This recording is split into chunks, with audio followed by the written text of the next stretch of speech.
অনেক এলোমেলো ছবিও করে ফেলেছি, ভালো ছবিও করেছি। তো এখন আর সেদিন নাই।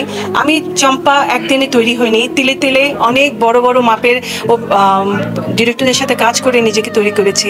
সেরকম বিশাল মাপের বড় বড় অভিনেত্রীর ঘরে জন্ম নিয়ে আমি খুব ভাগ্যবতী। যেরকম আমার আমার সুচন্দা আপা, ববিতা আপার আমি বোন, আমি খুব গর্ব ফিল করি সে ব্যাপারে। আমি চম্পা হিসেবে নয়, এই পরিবারের একজন সদস্য হতে পেরে আমি নিজেকে খুব গর্ব ফিল করি। সেখান থেকে আমি নিজেকে ভাবলাম, ওই যে বললাম আমার একটা অভ্যেস আছে আয়নার সাথে কথা বলা, নিজের সাথে নিজের কথা বলা। তখন আমার মনে হয়েছে যে আমি কি করছি, আমি কেন এলোমেলো ছবি করছি? আমার এলোমেলো ছবি করার মতন বয়স নেই, সময়ও তো নেই। কেন করছি এগুলো? এগুলো করার সময় চলে গেছে পিছনে। এখন আমি যা করব, ভালো কিছু করব। দর্শকরা যেন আবার নতুন করে আমাকে পায়, নতুনভাবে নতুন করে আমাকে যেন অ্যাপ্রিসিয়েট করে, সেরকম একটা চিন্তা আমার মাথায় এসছে। তো আমি আশা করি ওরকম ধরনের কোনো ক্যারেক্টার আমি পেলে আবার নিজেকে উজাড় করে সুন্দর করে সবার সামনে সুন্দরভাবে আবার আসবো, অভিনয় দিয়ে, নতুনত্ব দিয়ে। সেই ইচ্ছা আছে।